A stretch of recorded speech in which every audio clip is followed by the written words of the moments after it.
आखिरी किस्त में हम देखेंगे कि इनकलाब कैसे शुरू होता है, मारिस और उसके साथी कैसे लड़ते हैं और जान वालजान कौजत की खुशी के लिए क्या कुर्बानी देते हैं।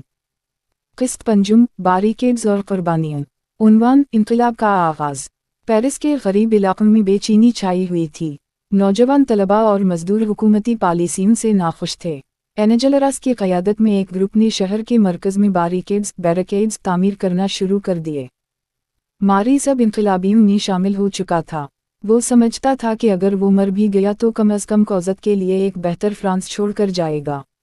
उसने अपने दोस्तों के साथ मिलकर सड़कों पर फर्नीचर, पत्थर और गाड़ियाँ इकट्ठी करके रुकावटें खड़ी करनी शुरू कीं। अपूनिन की कुर्बानी। अपूनिन थीनारदेर की बेटी, जो मारिस से खामोशी से मोहब्बत करती थी, ने उसे खतरे से आगाह करने का फैसला किया। वो जानती थी कि पुलिस बैरिकेड्स पर हमले की तैयारी कर रही है। रात के अंधेरे में वो मारिस के पास पहुंची। मारिस, तुम्हें यहाँ से जाना चाहिए। फौज तुम सबको मार डालेगी। मारिस ने जवाब दिया, मैं अपने दोस्तों को नहीं छोड़ सकता। हम आज़ादी के लिए लड़ रहे हैं। अपूनिन की आंखों में आंसू आ गए। इसने जाना कि मारिस को बचाने का एक ही तरीका है। जब फौजियों ने फायरिंग शुरू की तो अपूनिन ने खुद को मारिस के सामने कर दिया। गोली इसके सीने में लगी। मारिस, मैं खुश हूँ, ये कहते हुए वो ज़मीन पर गिर पड़ी। मारिस ने उसे उठाया मगर वो मर चुकी थी। इस कुर्बानी ने मारिस के दिल में एक नई ताकत भर दी। जान वालजान का मदाखलत। उसी दौरान जान वालजान को पता चला कि मारिस बैरिकेड्स पर है और कौजत इससे मोहब्बत करती है। इन्होंने फैसला किया कि वो मारिस को बचा कर लाएंगे, चाहे उसके लिए इन्हें अपनी जान ही क्यों ना देनी पड़े। वो बैरिकेड्स की तरफ निकल पड़े। रास्ते में इन्हें पुलिस का एक कैदी मिला जिसे इनकलाबियों ने पकड़ रखा था। वो कोई और नहीं बल्कि इंस्पेक्टर जाऊर था। तुम? जाऊर ने हैरान होकर कहा। जान वालजान ने एनेजलरास से कहा, मुझे इस कैदी के साथ अकेले बात करने दी। बेमिसाल बख्शिश। जब वो अकेले हुए तो जान वालजान ने जाऊर के हाथों की रस्सियां काट दी। तुम आज़ाद हो, जान वालजान ने कहा। जा सकते हो। जाऊर हैरान रह गया। तुम मुझे मार क्यों नहीं डालते? मैं तुम्हें हमेशा तकड़ा रहा हूँ। क्योंकि मैं वो शख्स नहीं रहा जो तुम जानते थे, जान वालजान ने जवाब दिया। और तुम भी वो नहीं रहे। तुम्हें समझना होगा कि इंसाफ के ऊपर भी कोई चीज़ है। जाऊर बगैर कुछ कहे चला गया मगर उसका दिल और ज़हन में एक शदीद कशमकश चल रही थी। मारिस की ज़ख्मी हालत। लड़ाई शिद्दत इख्तियार कर गई। फौजियों ने बैरिकेड्स पर हमला कर दिया। मारिस बहादुरी से लड़ा मगर एक गोली उसे लग गई। वो ज़ख्मी होकर ज़मीन पर गिर पड़ा।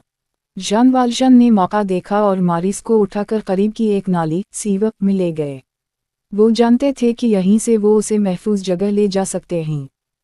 नालियों का सफ़र। नालियों में अंधेरा था और गंदगी के ढेर थे। जान वालजान ने बेहोश मारिस को अपने कंधों पर उठाया हुआ था। घंटों वो तारीक रास्तों में भटकते रहे, आखिरकार एक बाहर निकलने का रास्ता मिला। मगर बाहर निकलते ही उनके सामने जाऊर खड़ा था। वो उनका इंतज़ार कर रहा था।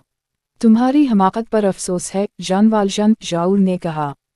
तुम्हें पता होना चाहिए था कि मैं हर बाहर निकलने वाले रास्ते पर हूँगा। जान वालजान ने इल्तिजा की, इस नौजवान को अस्पताल पहुँचाने दो। वो मर रहा है।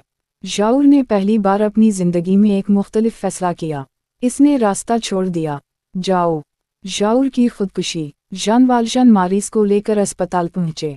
जब वो वापस लौटे तो जाऊर को दरियाए सीन के किनारे खड़े पाया।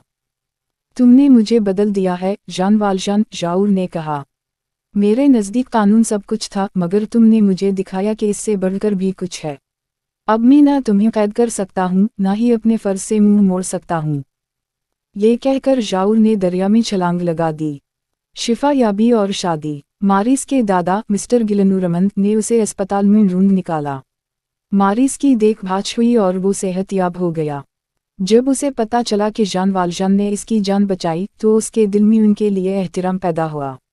इसने कौजत से शादी का फैसला किया।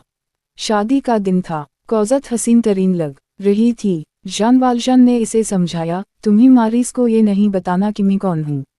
मैं तुम्हारी खुशी को खतरे में नहीं डाल सकता। शादी के बाद जान वालजान ने कौजत को बताया कि वो एक सफ़र पर जा रहे हैं। दरहकीकत वो चाहते थे कि कौजत अपनी नई ज़िंदगी में खुश रहे, बग़ैर उसके माजी के बूझ के।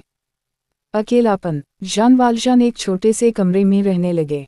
वो रोज कौजत को देखने जाते, मगर दूर से।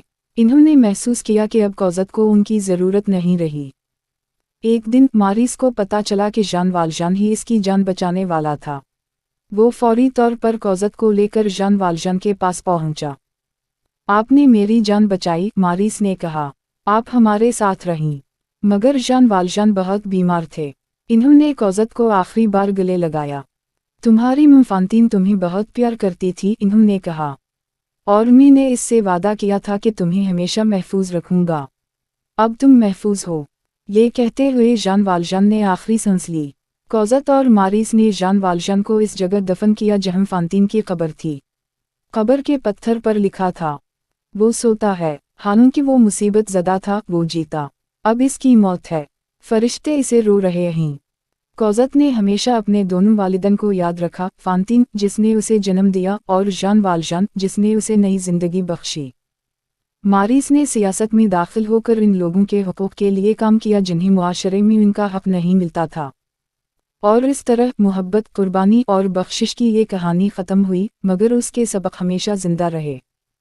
ख़त्म शद। मुकम्मल नावल का खुलासा। बेनवायन की ये अजीम दास्तान जान वालजान की रूहानी सफ़र, फांतीन की कुर्बानी, कौजत की मासूमियत, मारिस के इश्क और जाऊर के दाखिली कशमकश की कहानी है। ये हमें सिखाती है कि मोहब्बत और बख्शिश की ताकत किसी भी किस्म की नफ़रत और नाइंसाफ़ी से बढ़कर है।